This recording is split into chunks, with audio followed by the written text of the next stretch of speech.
guys. So I thought I'd do a vlog about what I'm going through at the moment.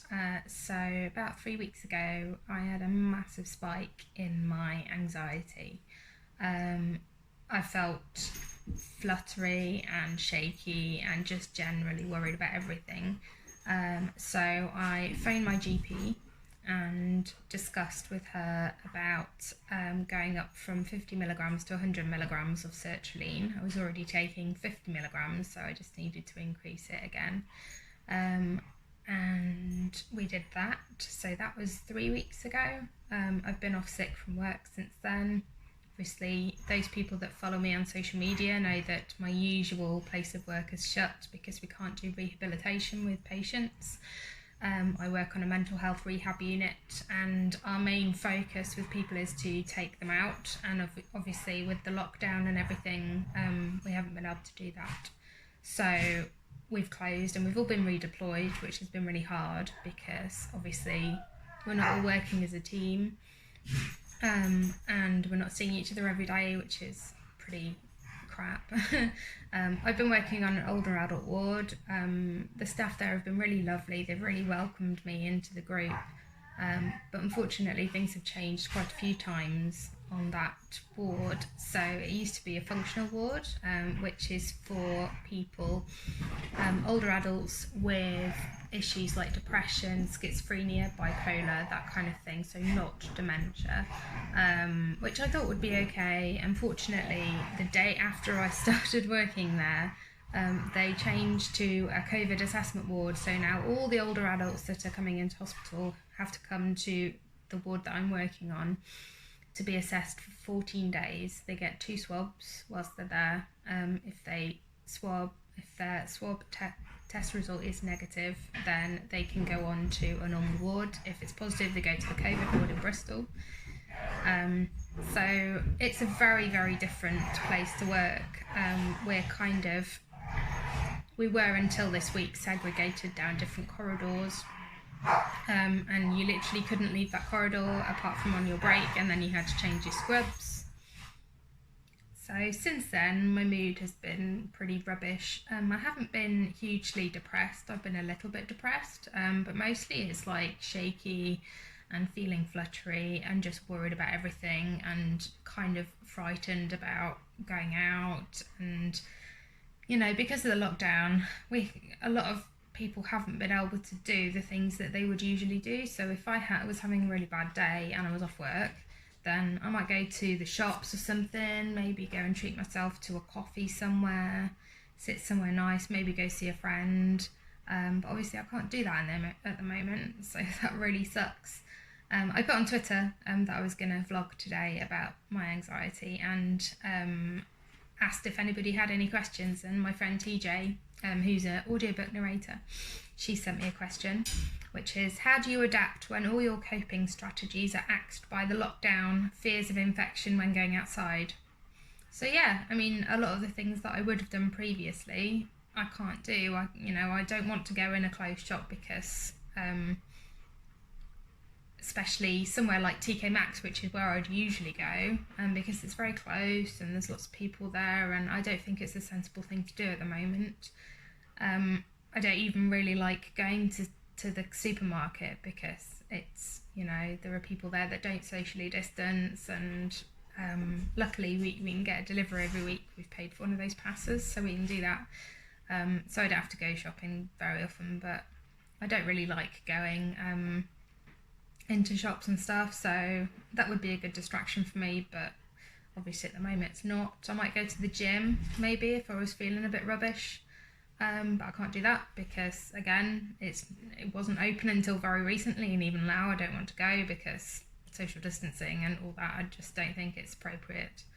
And yeah, maybe go around a friend's house. I mean, I'd love to go visit my best mate and her 3 kids, but they've been sort of partially shielding for a while. She has a heart condition, so I can't go and see them. They're all taking their once a day walks with little masks on, bless them. They're doing really well, but I literally can't go and see people that I usually would. Yeah, so it's really difficult at the moment. So I'm currently crocheting. I'm making my wife a reindeer for Christmas, so one to stand up next to the fireplace, which would be really cute.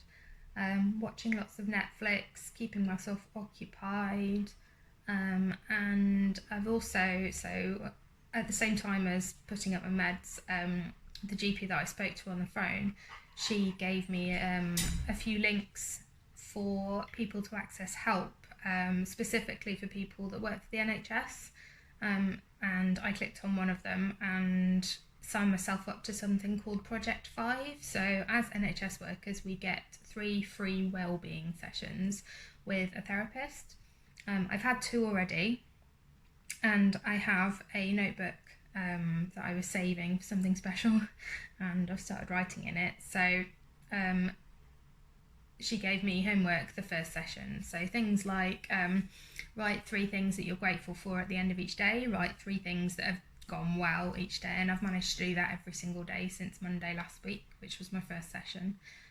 This week she asked, on Thursday she asked me to write a letter to myself in 10 years time, and in that letter I had to kind of talk about my perfect life in 10 years time, where I see myself in 10 years. So I did that. It's a very long letter. There are a lot of details about how I got to where I get to in 10 years. So it's kind of, yeah, it's weird at the moment. I did some training with the puppy today, and because he just pulls so much on his lead, and that was really good distraction. That was quite mindful, because it meant I could just focus on one thing, and I didn't have to worry about anything else.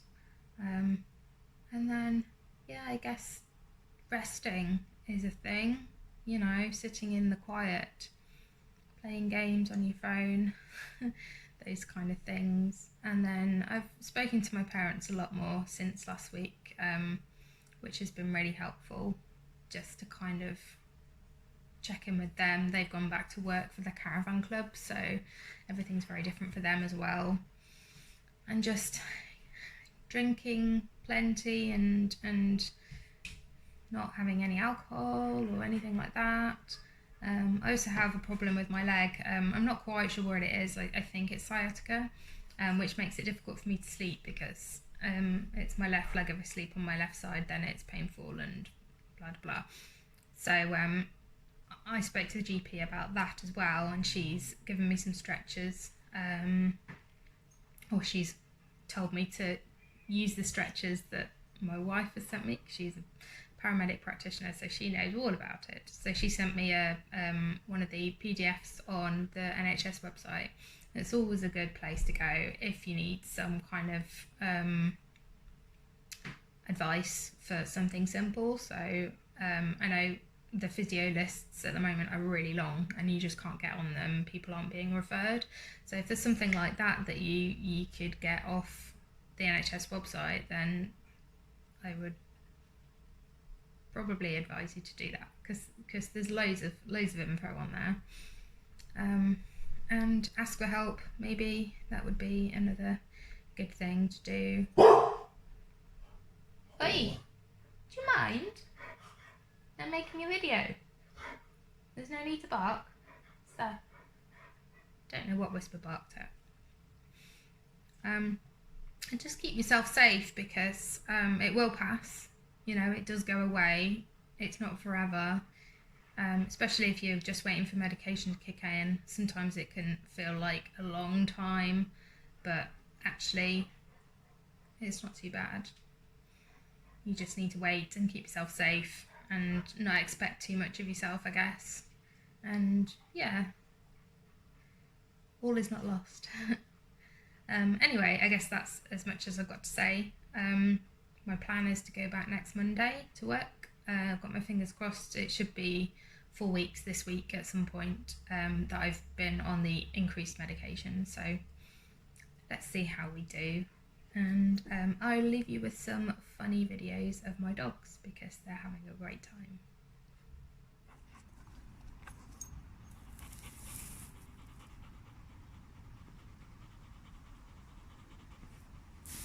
I can't reach it, Coop. I can't reach it. Oh, good boy.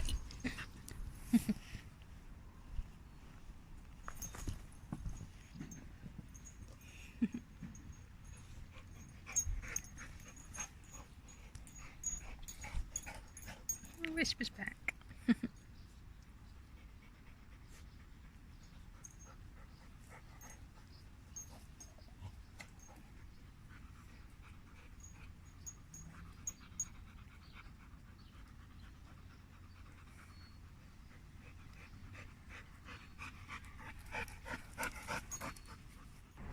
Somebody's discovered blackberries. It's very exciting.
I don't know whether you remember, but we've gone from having a baby puppy who needs lots and lots of encouragement to eat to a big grown-up boy who eats all his breakfast.